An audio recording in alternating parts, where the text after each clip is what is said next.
I mean, people will speak to me in Arabic, they'll speak to me in Portuguese. I have a very generic brown face.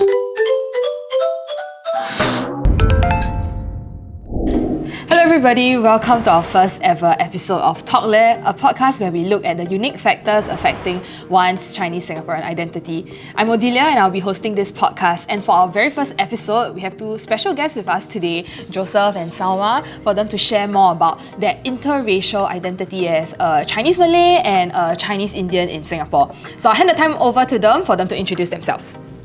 Hello, I'm Joe. I'm half Indian, half Chinese. My dad's Indian, my mum's Chinese.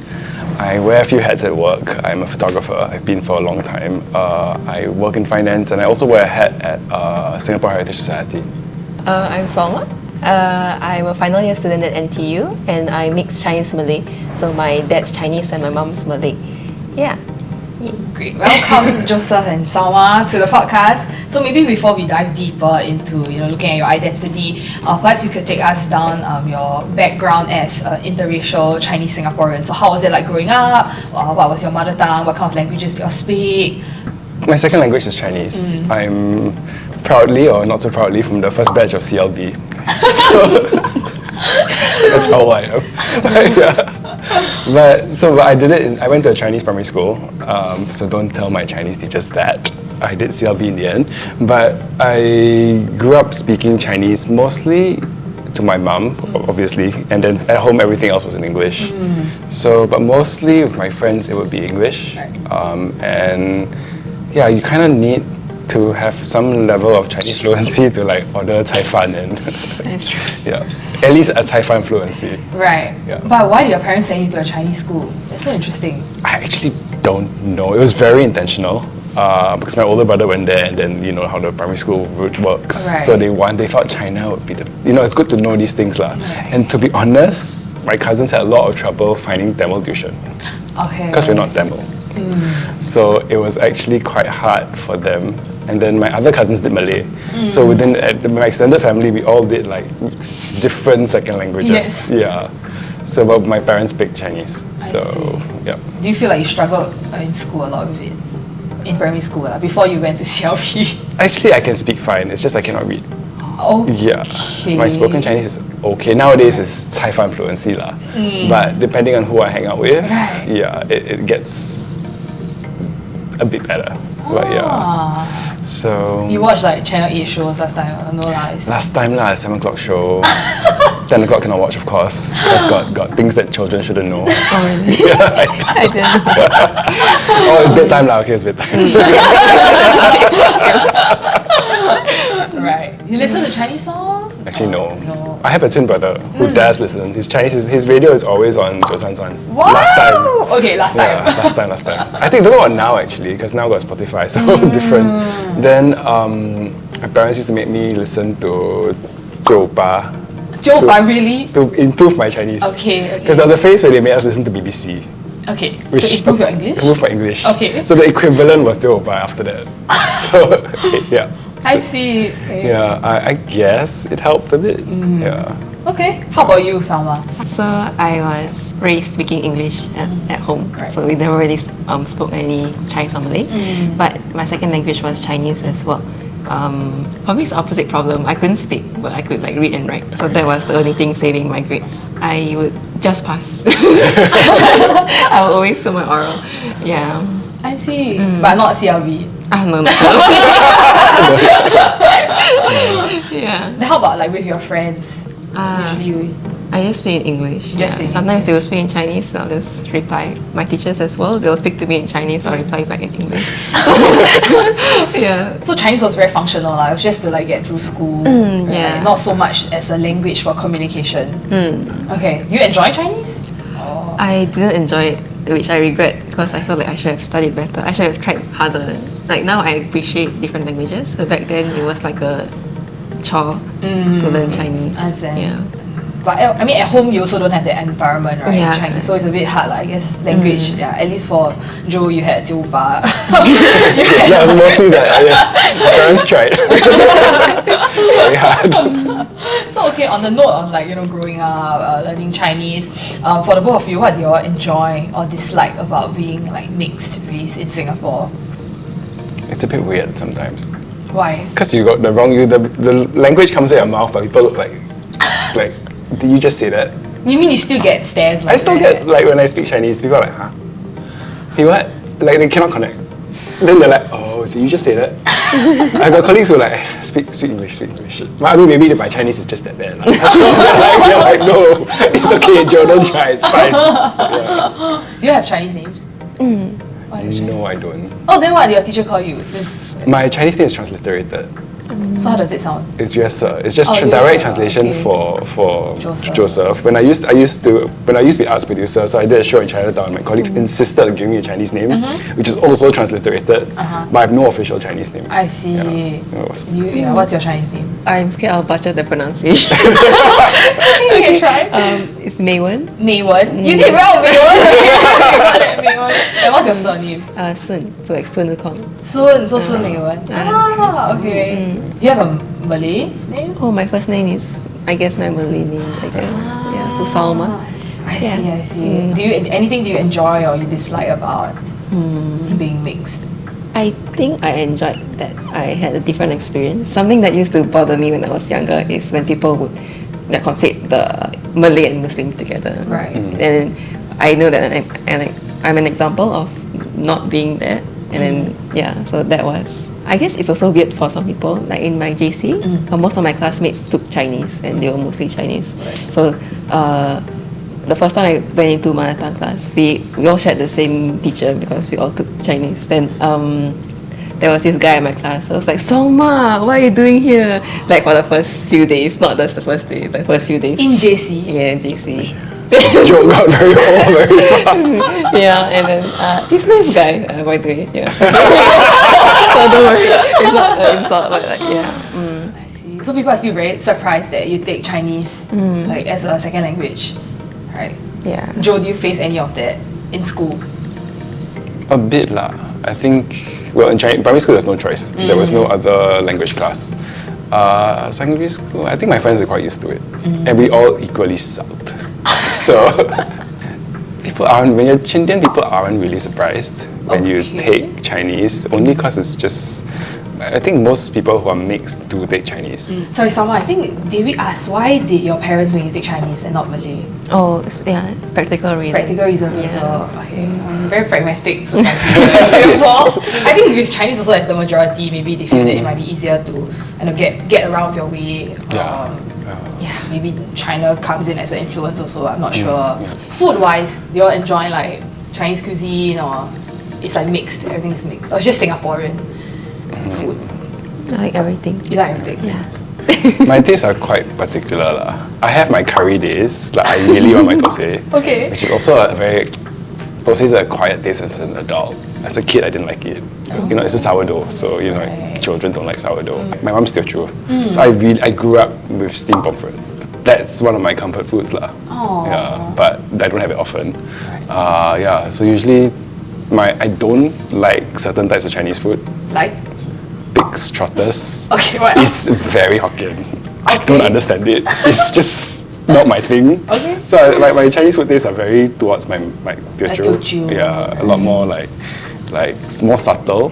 But at the same time, I also like love my curries. So yeah, like Indian curry is not Chinese curry. Yeah. It's a spectrum lah. But so it's a kind of weird like end-to-end thing. Oh. Can you understand Teochew? No. That was the thing that no. My older brother can, but I can't. I think because that generation passed before I was born. Right. So there's no need to learn it. Yeah. What about the religious aspect? Because I think Salmah, just now you did mention a bit about how it was a bit frustrating last time when people used to conflate like the race and the religion, right? So for the both of you, did you all face any of these kind of challenges? Salmah, you were saying that you were a bit frustrated, right, last time. Will you be comfortable sharing like where that frustration stemmed from? I think it was just people thinking that Malay is Muslim, so if you're not Malay, then you're not Muslim, or like vice versa. So I've had people like when they look at me, they think I'm Malay. Then when I tell them, I learned Chinese, I'm half Chinese, so they will suddenly like, I guess you're not Muslim or something. Oh, okay. Yeah, so it's like then back then. A lot of times I also be like minority in the group. So like my CCA, then they will get food, and then they will just forget to ask for like dietary restrictions and things like that. So it was a bit tough. But then I, as the only person usually like over there who needs that particular requirement, I don't expect everyone to accommodate. Yeah. But it would still be nice if they asked or they made a point to remember. That's true. But I got used to it. I just like, I'll just not eat the pork and stuff. Oh, that's so sad. So like in the bento, you'll selectively like take out. Yeah, I guess so. Okay. Wow. Okay. Yeah. That's not very nice. Yeah, that you have to accommodate to like everybody's like the majority's preferences. How about you, Joe?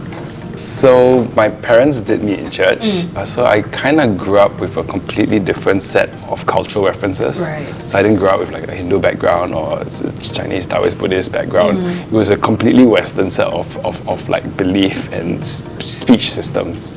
So I generally grew up in a third culture. There's the cultural identity is neither of my actual racial background. Right. Yeah. How was that like navigating as you grew up? Do you feel like very confused? Or it was just more like, no, you just grew up like that? So if I'm among my friends, it's fine. People I know. If people I don't know, like if you're meeting other like church communities when I was in church, you'll be like, yeah, who that? Then like there have been place incidents, but I think much later I was at an interfaith event, and it just happened that most Christians in Singapore are Chinese at the event, so they all sat on one side. Then all the Muslim people sat on the other side. Okay. Then I was like, okay, but then I just sat at the front. Then I eventually I got asked to move. Because there was some bunch of aunties came to the other side. Okay. Yeah, but it's I don't look what people expect me to be. I've had like when at work I'll like arrange a photo shoot and I'll like speak on the phone. And then when I get to the location, the person was like, it's like, are you Joseph? I'm like, yeah. And he's like, oh, you don't look like how you sound. And I'm like, what is it supposed to mean? Because that one was an older gentleman so I was speaking full Singlish. Okay, I see. My Singlish is obviously Chinese inflected.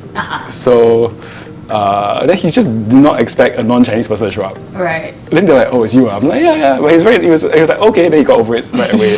Yeah. Right. Yeah. So it was just that I don't necessarily look what people expect, unless you see my surname. Right. Yeah. Which you take, you follow after your father. So on your IC, you are? I'm Indian. Of course, follow the father. Follow the father. Right. Don't know if my brothers have double-barreled. Yes, but I mean you can now. You can get it changed now. Get it changed now. I see. Oh, you're still in others Indian lah. Yeah, when you apply for HDB flat. So okay lah, same. So speaking about that, what elements do you think constitute your Chinese Singaporean identity? Or do you even, for both of you, perceive yourself like even as a Chinese, Yeah. Maybe the title Chinese Singaporean, not very inclusive.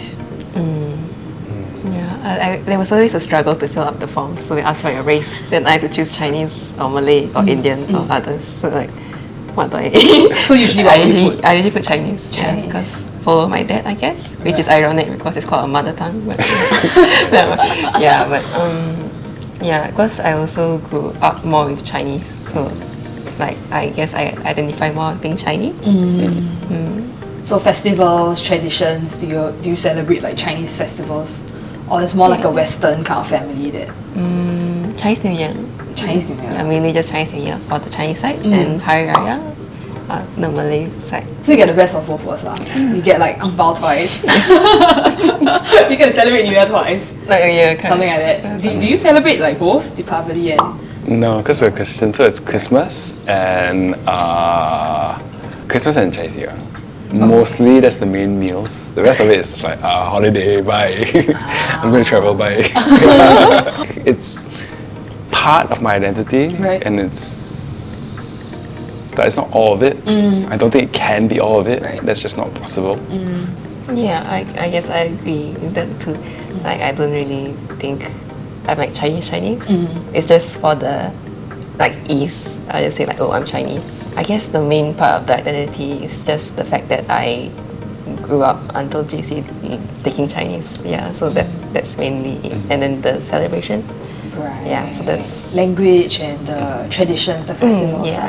Yeah, I also agree that like the categorization that the Singapore government did, right, like CMIO, sometimes it makes it very restrictive. Like why must you fall into one category when you might be. I mean, it's very hybridized. Right? Yeah, I mean on CMIO it doesn't really suit the way Singapore is anymore because there's a lot of intermarriage between different cultures. There's like my friends Thais, Chinese, China Chinese, there's Cambodian kids, there's all kinds, and you're married, someone's European, there's a whole bunch of hybridization that the children just don't know where to fit in. Racial harmony day wear what?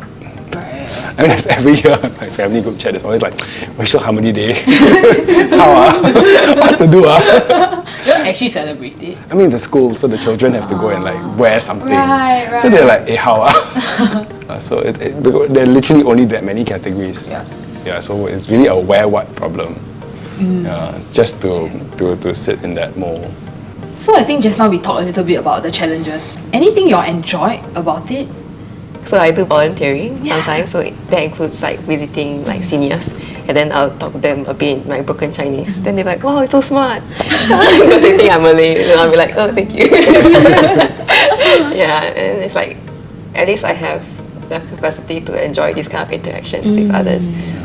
I think yes, they're very similar. I can slide in and out. There's some novelty. I'm always a novelty for some reason. Why? Because I mean, people will speak to me in Arabic, they'll speak to me in Portuguese. I have a very generic brown face. So, so like people come up to me ask directions in all these languages here in Singapore. Yeah, so I kind of enjoy the ability to slip around that really middle of nowhere identity, which is good and bad.